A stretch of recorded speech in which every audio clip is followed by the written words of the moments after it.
Today, I discovered that in the world of fraud and deception, there is a mob boss. And this mob boss is the hero of today's story. Imagine that in the billion-dollar casinos of Las Vegas, they formed an alliance and offered a huge financial reward to anyone who could reveal his identity. This con artist didn't just stop at stealing. Imagine he started inventing tools and distributing them to people, and because of that, millions of dollars were stolen from the casinos. For those who are watching me for the first time, I'm Abu Al-Sadiq, and I talk about everything strange and mysterious on Earth. As usual, before we start, let's remember that we're still boycotting and moving forward. And don't let this video, even if you like it, make you forget that there's no victory without patience. Now, today, I'll tell you about the most famous thief and forger in the history of Las Vegas, and how he managed, with simple tools and techniques that no one could ever imagine, to make $3,000 an hour from slot machines. The most amazing part is that companies that make gambling machines, like slot machines, started recruiting engineers and technicians from all over the world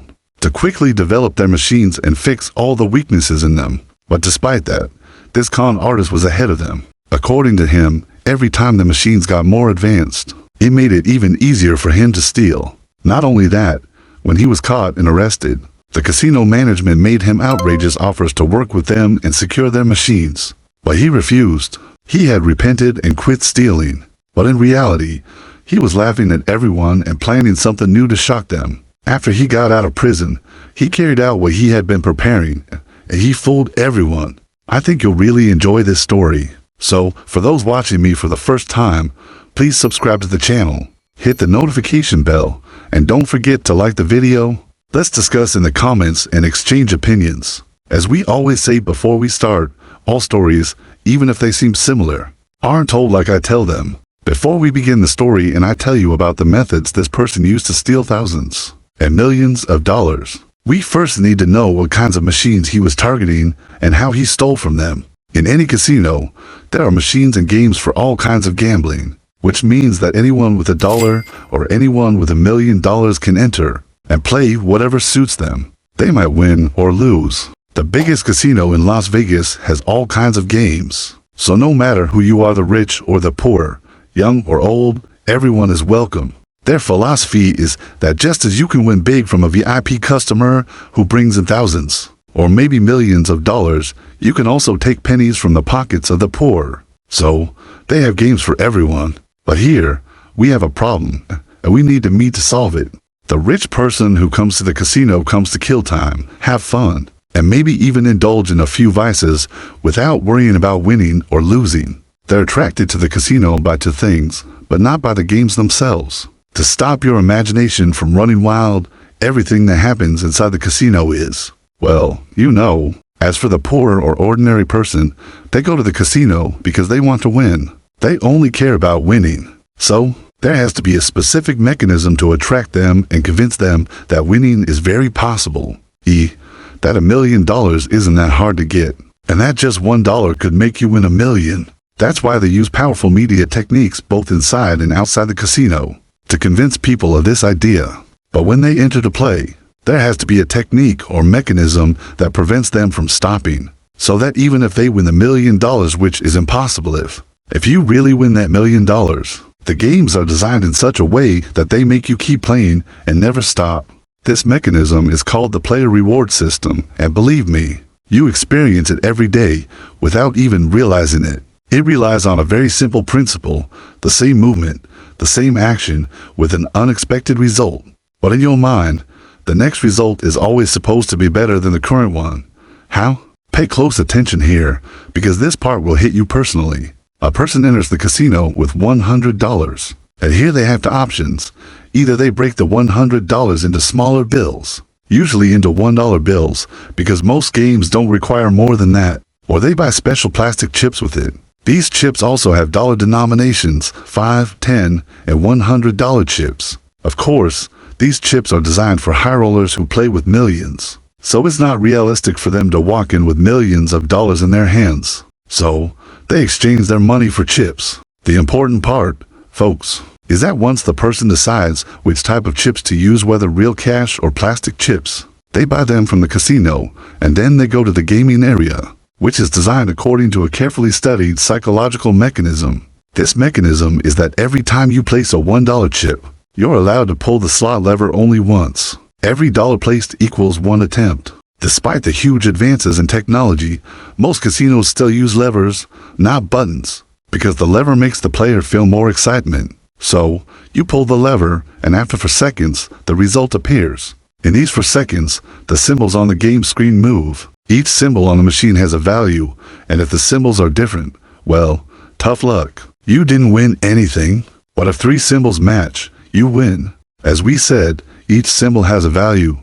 Of course, the machine's odds are based on randomness, which means that even the person who invented the machine can never predict the outcome. But that's not all. This machine is designed in a way that makes matching symbols nearly impossible. So the odds of winning on this machine are very slim. But they're not impossible, and that's to show you just how profitable a casino is. The amount of money a single machine can take in one day could be up to $10,000. But the total amount of money won by people from that machine barely reaches $400. So, the probability of winning anything is just 4%, yet people keep playing. And that's not all, there's something else. For example, if someone puts in $1 and wins $100, the machine will put on a show with lights and sounds, announcing to the world that you won, and it will even flash it on the screen. The winning percentage is not the amount the person won, though. Instead of saying you won $100, it says you won 100 times your bet. Imagine this, you're walking through the casino and see someone win 100 times what they bet. The first thing that comes to mind is $1 million. Everyone will think, wow, look how much they put in, and look how 100 times that turns into. Now, folks, this simple and seemingly pointless machine that you don't even care about is actually the main reason people get addicted to gambling. This addiction is well known worldwide, and it's about repeating the same simple action at an extremely low cost, with an unpredictable result. You put in $1 and think, I'm definitely going to win, but you lose. Then you try again and again and again, but each attempt only costs $1. So it's not a big deal. But after 100 attempts, that's $100. Even if you win, you'll keep repeating the same process because you expect that your luck will turn, and you'll win even more. Let me give you the most dangerous insight.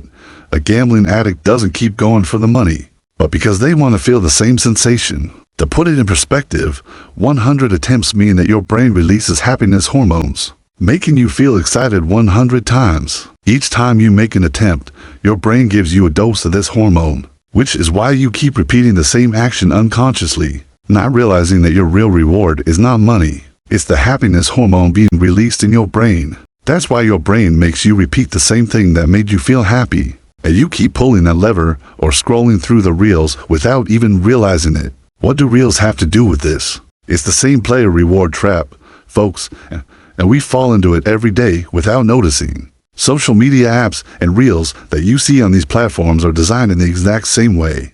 A simple, silly finger swipe with almost no cost, or rather no cost at all, with an unpredictable random result. And you keep thinking that the next video will be even better, so you scroll through more, watching funny reels that make you happy, only to scroll for more because you expect the next one to be even more hilarious. Or you see some silly person and think the next one will be better, so you swipe to the next one. And you don't realize that everything you're doing is designed to get you that dopamine hit. A little bit with every swipe like this, and hours go by. What I want you to understand now is that you can't put your phone down, right? So how about the person who put in $1, which is precious to them, expecting it to return as $100? I think you now get the game and understand why the person becomes addicted and obsessed with this game. Now, I see this game and this movement. The hero of our story is the person who did the impossible, or the strange thing, which is that no one knew how to expose him and no one knew who he was. Imagine in Las Vegas, there's a syndicate for monitoring fraudsters. This syndicate consists of a number of technicians and experts in cheating from around the world. Their mission is to uncover and analyze cheating schemes, identify the people behind them, and work with the police to arrest them, imprison them, and exile them far away from Nevada, or even sometimes from the entire United States. This means that once a con artist is released from prison, they are banned from entering the whole state of Nevada, not just the city of Las Vegas within it. This way, they ensure the fraud doesn't repeat. Not only that, But some fraudsters end up working within the same syndicate after they've been imprisoned. This happens at the syndicate's request, under the principle that a thief can only be exposed by another thief. So, a person who managed to break through the security system of Las Vegas and was able to steal from them is definitely no ordinary person and has a remarkable ability to prevent any future thefts. Of course, this comes with a huge salary. As for Carr Michael, neither the syndicate was able to identify him, nor did he ever agree to work with them later. The story happened in 1980 when Carr Michael was living in Virginia. He was just an ordinary guy, 30 years old, with no problems, working in electronics repair. Carr Michael had been a thief when he was a teenager and had participated in several robberies, which led to his imprisonment. After he got out, he stopped those activities, learned electronics repair, got married, and opened a small shop. The strange part is that Carr Michael was a genius in his field, and there wasn't a device in the world that he couldn't fix. As we said, in 1980, he called his friend and said, "What do you think about going to Las Vegas for a couple of days?" And indeed, he and his friend went there, and it was his first time ever trying a slot machine. The surprise was that on his very first try, he won $35. The guy went crazy and collected a lot of details, though it doesn't matter to mention them. But the guy left the casino having won $165, and then he became obsessed with it and saw the future all in it. On his way back to his town, he told his friend, "Man, if we could find a way to break into these machines, we'd make millions." His friend told him about some old methods that had been uncovered. Out of all his friend's talk, one piece of information stood out. That piece of information was enough to turn the idea from just a thought into an invention. The piece of information was that inside these machines, there were only gears. That's all his friend said. When Carr Michael heard that, he said, "Just give me a few days, and I'll tell you how we're going to break it." And indeed, he began working on it, but he didn't have a machine that resembled a slot machine. So what did he do? He went to a technician who worked on repairing these machines, bought the blueprints and models of the circuits and internal components, and began working and analyzing. He discovered a small flaw in the machine. This flaw could disable the machine system and cause it to spit out money without stopping. But for it to work, he needed to test the performance he wanted to create on a real machine and keep improving it until it was 100% effective. Of course, this seemed nearly impossible. That's when an unexpected coincidence occurred, and anything impossible tends to repeat itself over time. His friend, the same guy who had gone with him to Las Vegas, called him and said, "Do you remember the thing we were talking about on the road and the machine you wanted to break? I figured out a way to break it." Carr Michael took it lightly, knowing his friend's abilities. He said, "Sure, you're probably joking. You haven't found any info, and now you want to tell me about it." And indeed, that's what happened. His friend had heard about a way to break into the machine, but he didn't really understand it. He said that they were breaking the machine using a small piece with an upper and lower joint and an electrical circuit. A guy was going to supply him with that part. When Carr Michael heard his friend describing an upper and lower joint in a circuit, he said, "Hang up and I'll call you back, so I don't take too long."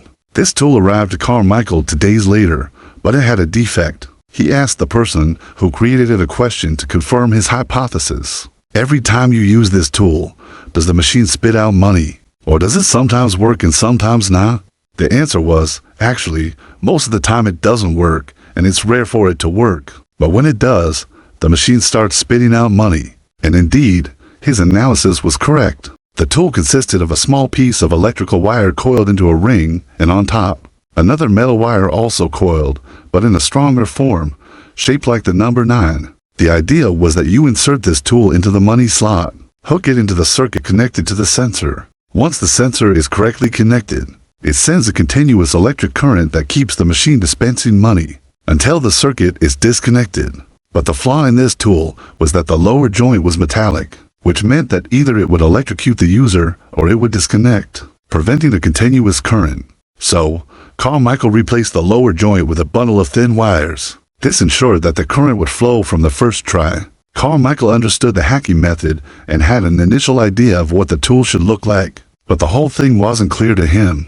That's why when he saw the tool, he knew how to improve it to make it work perfectly. Now, some people say he didn't know much about this field and that he borrowed the part from his friend. and went to try it in Las Vegas, where he succeeded. But that's not true. Carr Michael did everything by himself. The important part here is that it was time for him to go to Las Vegas and test the tool by himself. But his friend said, "Go alone. It's fine. I don't want to try it, because most likely you'll get caught."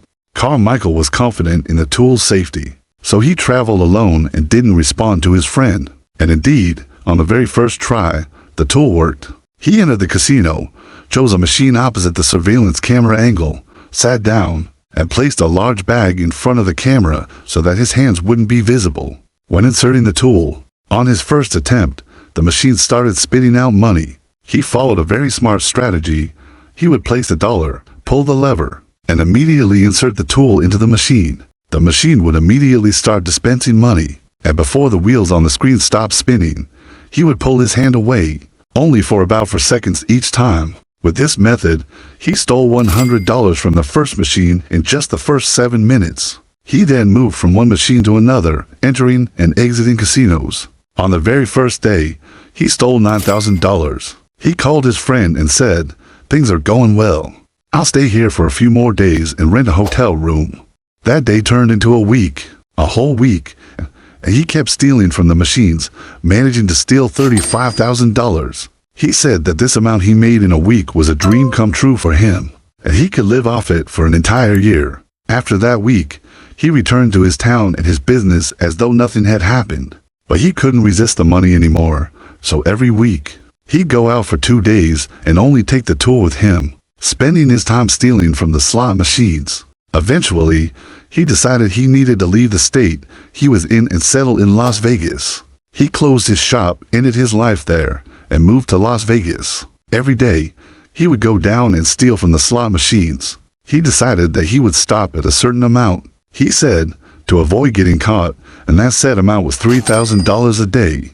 But of course, an addict doesn't follow rules, and he didn't stick to this limit. Every day, he brought in a larger amount. Imagine that he continued like this for 5 years. 5 years of looting the Las Vegas casinos, and he says that no casino was too difficult for him. In 1985, the world found out about Carr Michael's device, and since the tool was now known, everyone started using it to steal from slot machines. By the way, everyone was using the faulty piece that usually didn't work. But Carr Michael was the only one who was looting everyone because he had perfected the tool.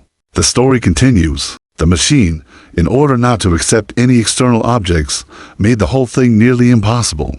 The problem was that the developers added a small shocker to the machine. If anyone tried to insert the connecting tool that Carr Michael used, they would get shocked by a strong current that would temporarily paralyze them, exposing them and leading to their arrest. When the first case was exposed, Carr Michael learned about it and said, "That's it. The old method doesn't work anymore. I need to find a new way." But the ironic and unexpected part of the story is that he got caught and imprisoned.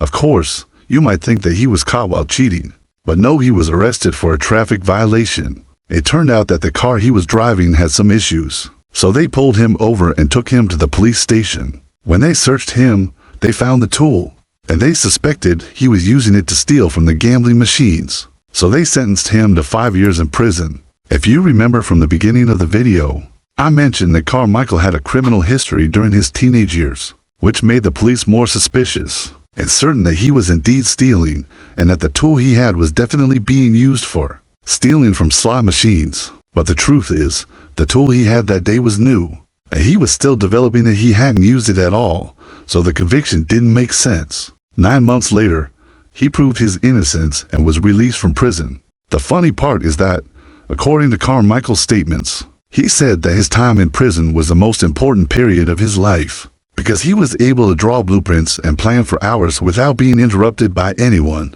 At the same time, he met someone who became his right-hand man later. This person was Michael Balsamo. Now, before we continue, we need to remember that Carr Michael was exonerated and had no charges against him, and all the money he had stolen stayed with him, and no one knew about it.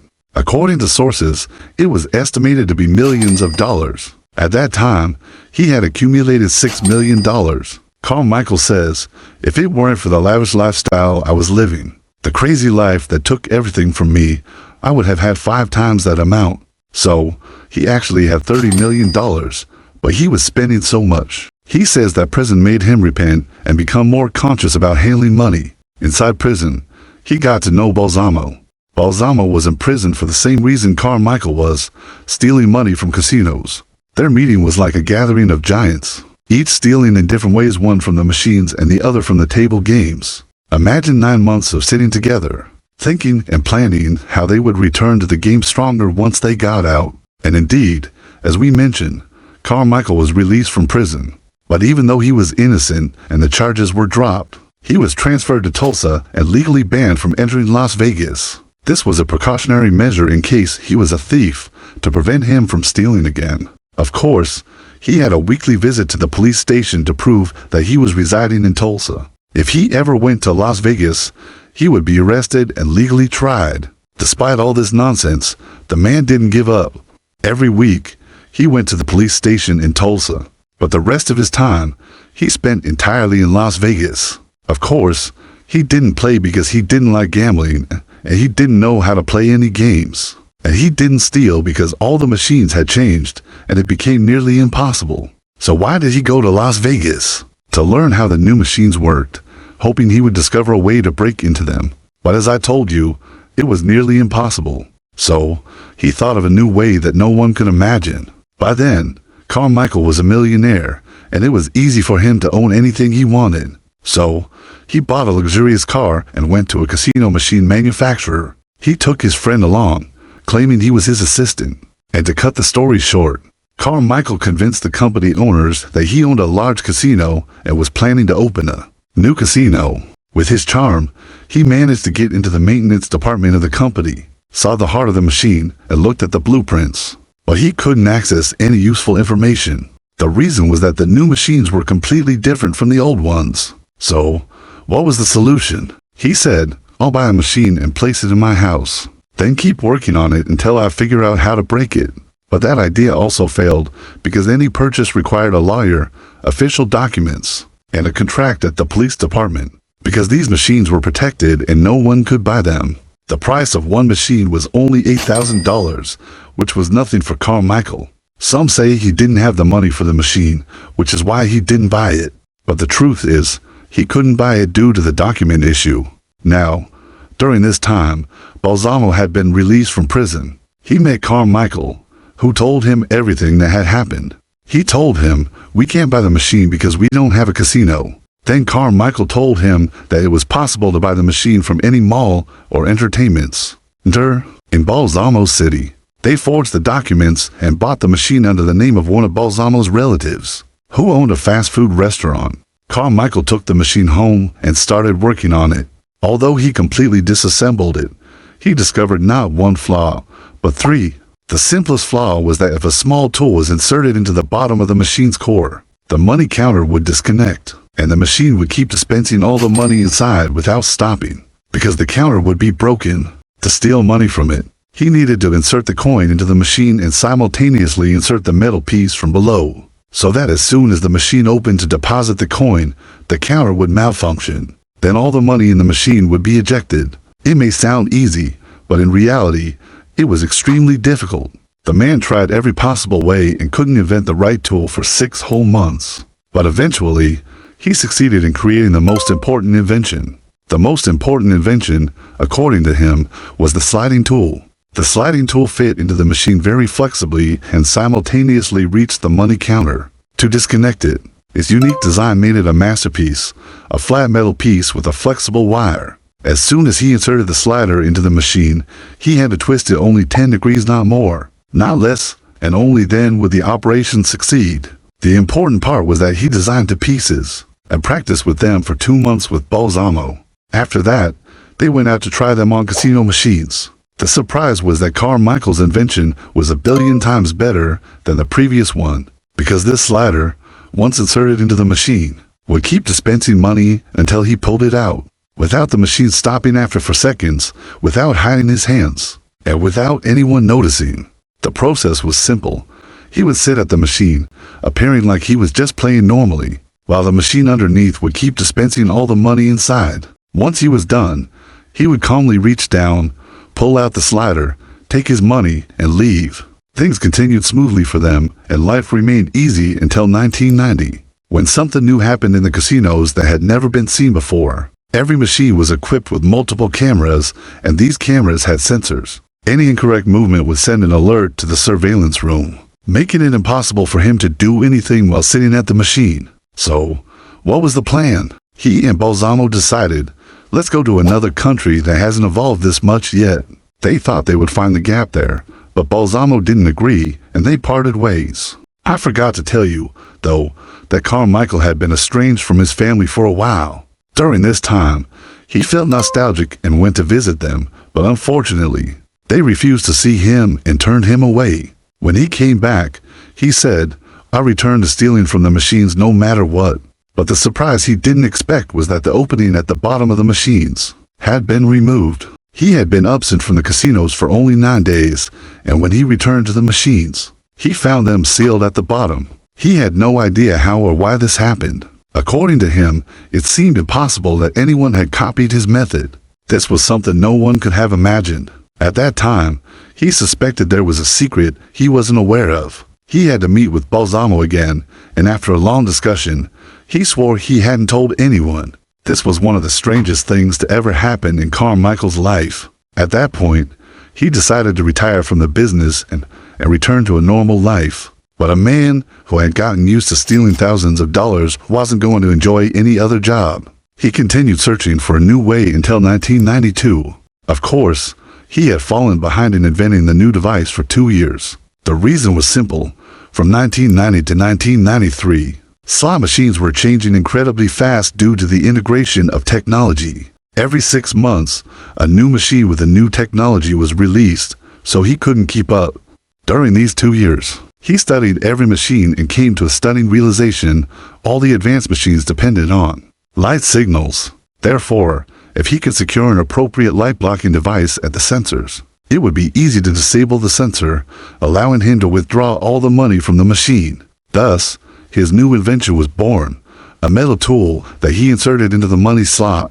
In one moment, the light inside this tool would activate, causing the sensor to fail. As long as the light in the tool was on, the machine would keep dispensing money until it ran out. To put it in perspective, this was a revolutionary invention. The discovery of such a simple flaw in all the evolving devices showed just how genius Carr Michael was. He called this invention light, and it became the main reason why the casino syndicate offered him a deal to work with them. The reason wasn't just the greatness of the invention, but because Carr Michael had turned it into a commodity. Imagine that the light device cost him only $3 to make, and he sold it for $1,000. This invention shook the market, and now everyone was stealing from the machines. Not just Carr Michael. The most surprising part is that he began selling his device in several states and even countries. This device became a science, and he had a secret method to ensure no one could replicate it. This caused a disaster in the gambling industry, with hundreds of thousands of dollars being stolen every day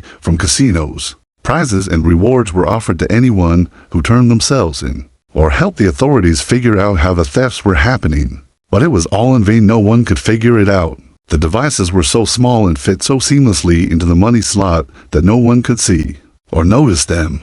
You can imagine that this continued to work until 1995, when one person accidentally left the light tool in a machine, then quickly fled. When the casino management saw this, they said, "That's it, we've won, and we've shut down this issue," and indeed, they fixed the flaw. But who came back, developed the tool further, and started selling it more effectively than before? He sold a lot of them, but the situation didn't last long because, in 1996, he was caught by the police. He was arrested in Las Vegas, even though there was no evidence against him. The reason for the arrest wasn't because he was in Las Vegas, it was because they suspected he was behind all of this. But because there was no proof, they didn't arrest him for the thefts, only because he was in violation of the law by being in Las Vegas. Through his lawyer, Carr Michael managed to stay in Las Vegas, as the order banning him from the city had expired after more than 10 years. Thus, he managed to get out without being imprisoned. However, during this time, with funding from the Las Vegas casino syndicate, a whole intelligence team was assigned to monitor him, but still, he didn't stop. In a different approach, he would buy new slot machines through Balsamo, transport them to another city, and place them in his house by the sea. He would go there, pretending to spend his vacation and continue working on developing new tools. Once he succeeded in an invention, he would give it to Balsamo, and they would steal, splitting the profits in half. Balsamo didn't leave a single casino in the world without robbing it, and as mentioned, they split the profits. During all this time, Carr Michael was under surveillance. This continued until 1999. In that year, the intelligence team monitoring Carr Michael noticed he was in constant contact with Balsamo, using words and phrases that didn't make much sense, indicating a link between them. So, they began monitoring Balsamo, and through the communications between them, they discovered that Carr Michael had invented a new device. This new device was completely different because the slot machines had changed by 100%, and they no longer had cash. Now, the machine would print a receipt and send it to the casino's management, and everything was recorded on the receipt. It wouldn't be cashed until the surveillance cameras reviewed how you were playing. All these updates were due to Carr Michael's actions. No one could stop him. Can you imagine that it got to the point where people were planning to kill him, but there was no evidence against him? At the same time, the blame was all on him. The strange part was that even with his last update and invention, he was able to create a new tool called the tongue. The funny part was that this tool turned a slot machine into an ATM, meaning you put in $1, and it would give you a receipt for $100. This whole situation is very complicated to explain, but it was really happening. A small tool costing $9 turned a slot machine into an ATM. In 2000, Carr Michael was caught in the act, selling his device to a client in Australia. This was a true victory in every sense of the word. Imagine that the police negotiated with Carr Michael for something extraordinary. Even though he was wanted and extremely dangerous, they were willing to clear his record completely and remove any criminal charges, in exchange for him revealing the flaw. But he didn't accept. They negotiated for 11 months, but he still refused. They offered him enormous sums of money, but he still refused. The reason? He would never betray his clients. It wasn't reasonable for him to sell someone a device to help them steal, and then turn around and expose them. This story is full of contradictions and unbelievable moments, but it shows just how loyal he was to his customers. The tongue device, which was the last tool Carr Michael and Balsamo invented, continued to be used until 2006, 6 years after Carr Michael's arrest. The best part is that they stopped not because the tool no longer worked with the machines, but because Balsamo's wife and mother were caught using it to steal. According to the latest statistics, Carr Michael cost the Las Vegas casinos $6 billion. That's an incredibly large amount. Imagine they lost $6 billion because of a small device, worth less than $10. The theft with this device went on until 2012, and even though a long time had passed, the manufacturers and developers of these machines knew how the devices were being stolen, but still couldn't stop it. In 2005, Tommy Carr Michael was released. After posting bail, he was transferred to another state and was completely banned from entering Nevada. In 2012, he presented a plan as a gift and an apology to the slot machine manufacturers. Imagine that this plan was implemented on the slot machines, and since then, the theft rate dropped to 0%, all because the machines began reprogramming themselves every hour, making them impossible to hack. Additional security systems were also added, where any incorrect movement by the player would immediately trigger a signal. All the credit goes to Carr Michael, who literally shook Las Vegas. But the most curious and funny part came in 2019, when he was asked if he could hack the new slot machines if he returned to the business. He laughed and said, "I've already hacked them, and I've prepared myself for every new version that comes out. I used to get it, find the flaw, but I promised myself I'll never go back to this again." Whether this is true or not, the fact remains that Tommy Carr Michael is classified as the most dangerous thief in the history of Las Vegas. That was our story for today, and I hope you enjoyed it. If you're interested in stories like this video, write in the comments how much you think Tommy Carr Michael's fortune was. Some sources say it exceeded $1 billion. Is this true or not? I'll be looking at all your comments. Thanks.